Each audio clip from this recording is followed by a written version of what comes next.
Hey, so right now I am doing the equilibrium chromate and dichromate lab. The first step in the procedure told me to put on my glasses and gloves, so I did that. But the second step says that the lab comes with chemical pipettes to put, and we'll use this well plate as a holding place to snip off the stems of the pipette, but my lab did not come with chemical pipettes. It came out with little bottles of the chemicals. It's the same chemicals that are being displayed that were on the material list, but it came with just chemical pipettes that I will extract the liquid from here, the chemical from here, and place into here. So just a little bit of a different procedure than what this is saying, but it's no biggie. We'll get into this. I also want to say that I label each pipette with the chemical. I just took a black with the chemical formula, took a black Sharpie and labeled each and every single one of the pipettes, and so I don't get any mixed up and keep the chemicals where they're supposed to be.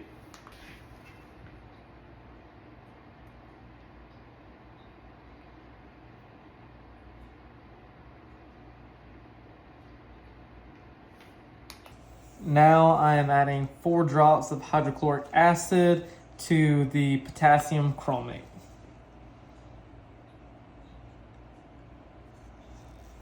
And as you can see, the color changed from yellow to more of an orangish color, not quite red. Now I am adding sodium hydroxide till the color goes back to normal.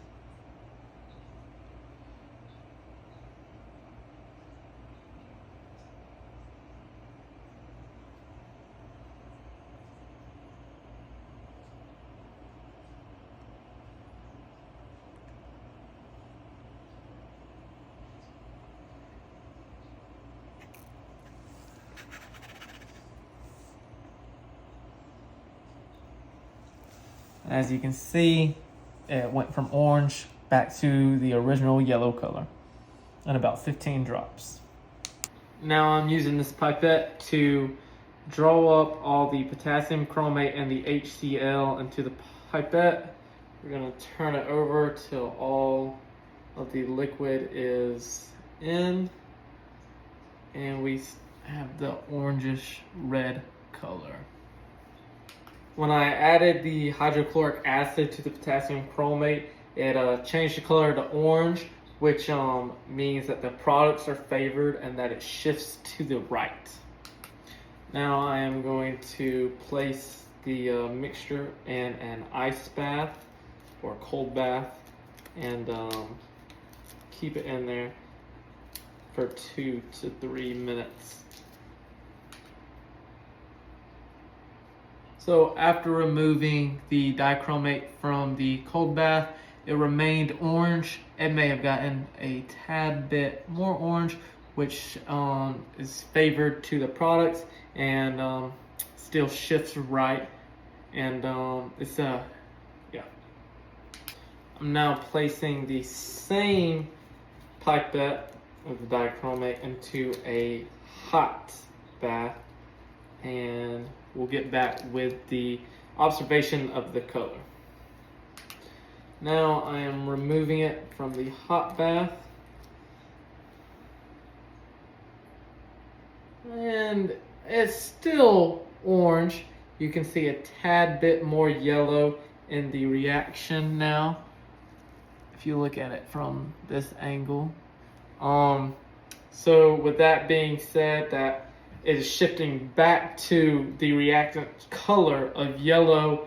The reactants are obviously favored when heat is added and the products are, and so which shifts left, and the products are favored when it is in the ice bath, when it shifts right. I believe the reason that it's still an orange color and not, I mean, it's shifted more to the yellow side, but not as yellow as it should be, is that my sink didn't get hot enough water, and it should have. I didn't want to boil it. I mean, the water's hot, but not maybe as hot as it should have been, so it didn't shift as far left to the reactant color as it would have if I would have had hotter water. We are now moving into exercise 2 of the lab, and from my understanding from reading the first few steps, we are going to be just doing the same thing as we did in exercise 1 that we're going to be doing in exercise 2, just using different chemicals. We'll be using potassium ferrocyanide as well as iron nitrate. So I just placed 8 drops of the potassium ferrocyanide into the well plate. The color of the ferrocyanide is a very light or weakish yellow, almost clear. And I am going to add 1 drop of the iron, I think the iron nitrate. Yep, that's correct, the iron nitrate. And we are going to see the color change from the weak yellow to the color. Let's figure out after adding the iron nitrate. After adding the iron nitrate, the very dark weak, or the very light weak yellow will change to a very dark blue color, and that's after adding the iron nitrate. After adding the iron nitrate to the potassium ferrocyanide, I'm going to add the sodium hydroxide back into that same mixture to see how many drops it takes to get it back to the original state. It took about 17 drops of the sodium hydroxide to get the color back to the original state. Instead of the weak yellowish color that it was before, it's now still that weak yellow color, but the blue dye, I guess, kind of broke down and left a few little brown droplets, as you can see right here. So yeah, it took about 17 to get it back to its original state. During the equilibrium and La Chatelier's principal lab, may butcher his name, apologies. We determined which chemicals are more in favor towards the product side or towards the reactant side. Obviously, shifting right is more towards the product side, and when you shift to the left, that is more towards the reactant side. I Googled the definition of the La Chatelier's principle, and it says that if a change of condition is applied to a system in equilibrium, the system will shift in its equilibrium position to counteract the change and establish a new equilibrium. And this lab that we performed just really demonstrates that his principle, and kind of proves his principle. Just to summarize what we did in exercise 1 and exercise 2. So first off, we started with the potassium chromate, and we put it in the well plate. We had a dark yellow color, and then after we added the hydrochloric acid, it changed it to a darker orange color.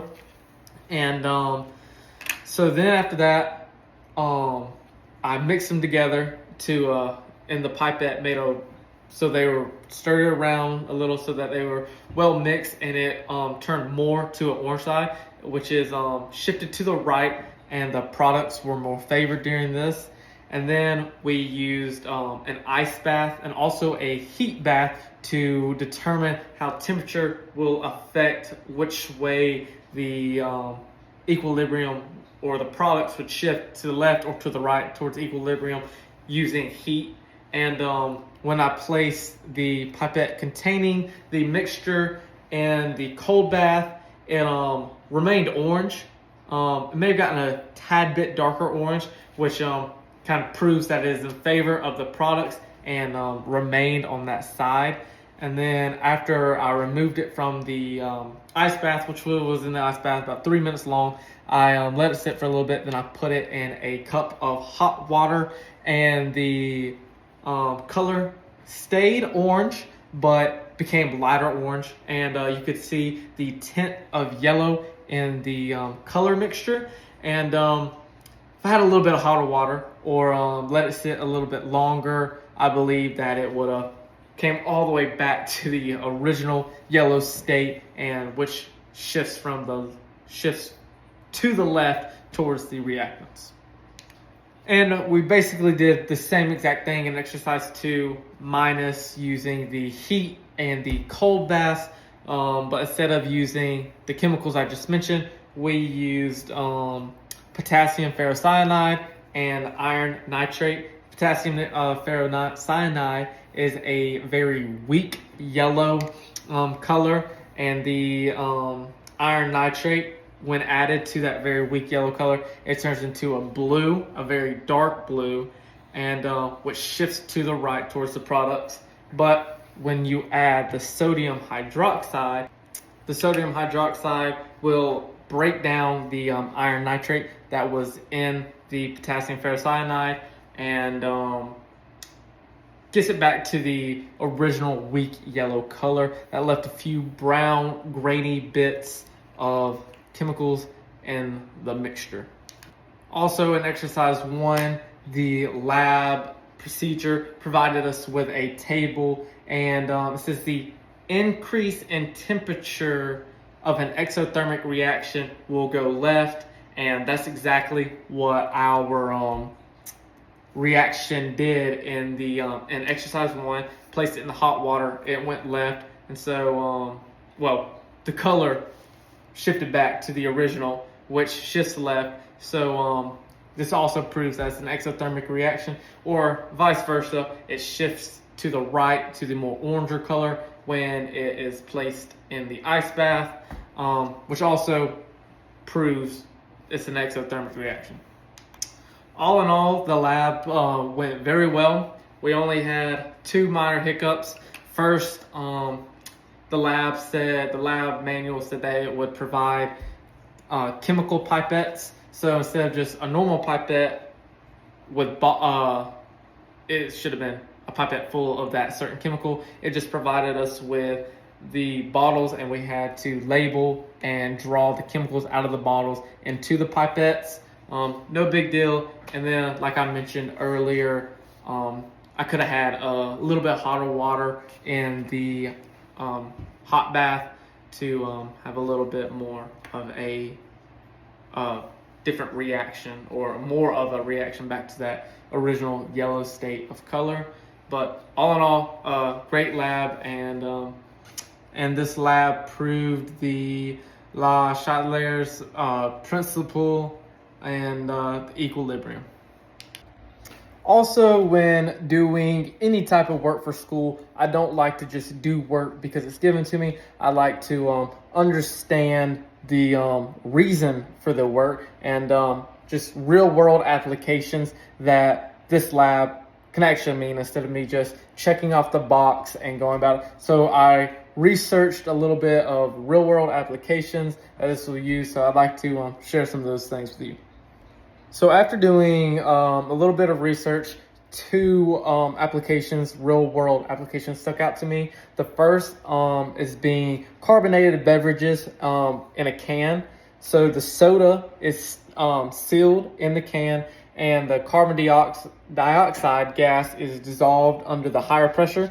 And when you open the can of soda, this reduces the pressure, and then the equilibrium shifts from the release of the CO2 gas, and that's the fizz coming up. And I myself am an exercise science major, so I like to understand how the body works, and just all the applications of the human body. And so this one also really stuck out to me. It's called the buffer systems in the human body.